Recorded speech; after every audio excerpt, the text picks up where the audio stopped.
अस्सलाम वालेकुम। मेरा नाम डॉक्टर आसिफ है और आज जो लेक्चर मैं आपको पढ़ाऊँगा वो लिवर की सिरोसिस से रिलेटेड है।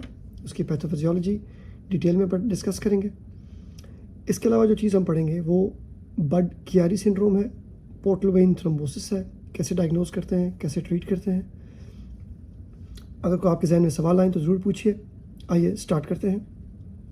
लेक्चर में हम लिवर की वो कंडीशंस पढ़ेंगे जिनका ताल्लुक वेन से है। ये है इंफीरियर वेना केवा, ये है hepatic veins, you have the portal vein, spleen, splenic when, superior mesenteric when, portal vein. अब अगर किसी वजह से मरीज को ब्लड के क्लॉट होने की टेंडेंसी ज्यादा है तो जहां बॉडी में कहीं पर भी ब्लड क्लॉट हो सकता है, वहां पर एक और जगह जहां ब्लड क्लॉट हो सकता है वो पोर्टल वेन है। अब अगर पोर्टल वेन के अंदर एक थ्रोम्बस बन गया है तो इसे हम कहते हैं पोर्टल वेन थ्रोम्बोसिस। क्या ब्लड पोर्टल वेन से आगे जा पाएगा? द आंसर इसके नहीं जा पाएगा। जब ब्लड आगे नहीं जा पाता तो क्या एसाइटिस होगी? यस, वेरिसेस होंगी, एनकैफ होगा। यानी कि पोर्टल हाइपरटेंशन के मेजर फीचर्स हमें मिलना शुरू हो जाएंगे, इंक्लूडिंग स्प्लीनोमेगली। मेरा सवाल आपसे ये है कि अगर हम इस मरीज का अल्ट्रासाउंड कराएं तो लिवर कैसा मिलेगा? लिवर हमें नॉर्मल मिल सकता है, बहुत ही ज्यादा लेट स्टेजेस में जाकर इसका सिरोसिस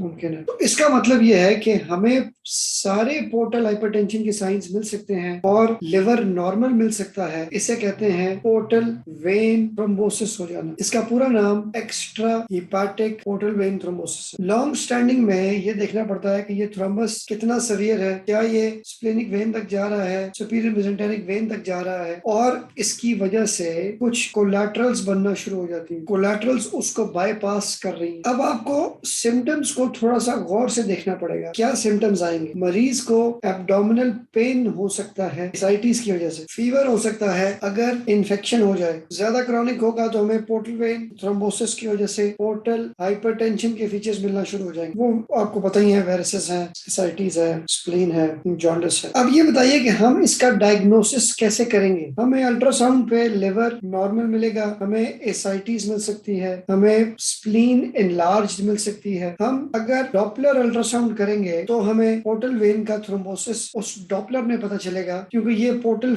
वेन के फ्लो को मेजर करता है। जब ये पोर्टल वेन के फ्लो को मेजर करता है तो हमें पता चलेगा कि फ्लो ठीक नहीं है, इसका मतलब है पोर्टल वेन थ्रोम्बोसिस है। हम इसे सीटी स्कैन से कंफर्म कर सकते हैं। यहाँ बहुत इंपॉर्टेंट चीजें कुछ बता दूं आपको। मरीज को पॉलीसाइथीमिया, रूबरा वगैरह हो, ये वो सारी चीजें हैं जो थ्रोम्बोसिस के चांसेस को बढ़ा देती है। एसेंशियल थ्रोम्बोसाइटोसिस हो, हम पहले पढ़ चुके हैं। फैक्टर 5 लीडिन डेफिशिएंसी हो, प्रोटीन सी या एस की डेफिशिएंसी हो, एंटी फॉस्फोलिपिड एंटीबॉडी सिंड्रोम हो, होमोसिस्टीन यूरिया हो, तो ये सारी चीजें थ्रोम्बोसिस के चांसेस को बढ़ा देती है। ये जरूरी नहीं है कि ये पोर्टल वेन में ही हो, मरीज को एमआई हो सकता है, मरीज को स्ट्रोक हो सकता है, पेरिफेरल वास्कुलर डिजीज में किसी और आर्टरी में थ्रोम्बस बन सकती है। ये सारी चीजें थ्रोम्बस बनने के चांसेस को बढ़ा देती है। तो हमें ये सारे टेस्ट भी करवा लेने चाहिए हैं अगर हमें कोई खास कॉज नहीं मिलती तो। ट्रीटमेंट क्या होना चाहिए? एक क्लॉट है तो हम मरीज को हेपरिन देते हैं। लो मोलिकुलर वेट हेपरिन बेहतर है, इसको हम ओरल टैबलेट्स पे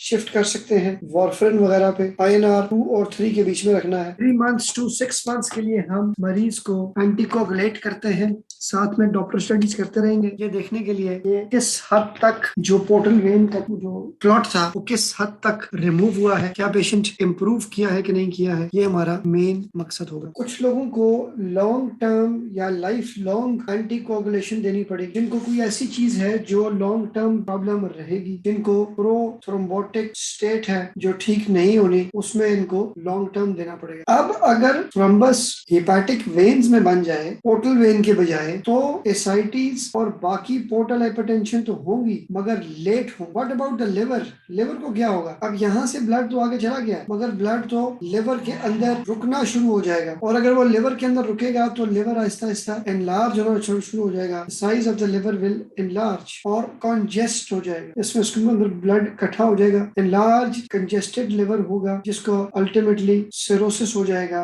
बड कियारी सिंड्रोम कहते हैं। हेपेटिक वेन्स में में थ्रोम्बस की वजह से ऑब्स्ट्रक्शन को। बाकी सारी चीजें डिफरेंट नहीं है। अब इसकी वजह से एब्डोमिनल पेन होगा, एसाइटिस, लिवर, पूरी बॉडी में एडिमा हो जाएगा, वेरिसेस, बाकी सारी चीजें मुख्तलिफ नहीं है। डायग्नोसिस भी आप वैसे ही करेंगे, डॉपलर स्टडी से कर लेंगे जो आपको हेपेटिक वेन्स के अंदर ब्लॉकेज दिखा दे। ट्रीटमेंट में आपके पास एंजियोप्लास्टी मौजूद है, टिप्स है, लिवर ट्रांसप्लांटेशन है, वरना आप एंटी कोगुलेशन तो कर ही सकते हैं। वरना का ये मतलब है कि जिनमें आप ये चीजें नहीं कर सकते, प्रोसीजर्स आपके पास अवेलेबल नहीं है, उनमें आप ये चीजें दे सकते हैं। ये था आज का लेक्चर। उम्मीद है आपको कॉन्सेप्ट्स क्लियर हुए होंगे। अगर कोई आपके जहन में सवाल हो तो ज़रूर कमेंट सेक्शन में पूछें और मज़ीद वीडियोस के लिए वेट करें ताकि लिवर का सेक्शन कंप्लीट आप पढ़ सकें।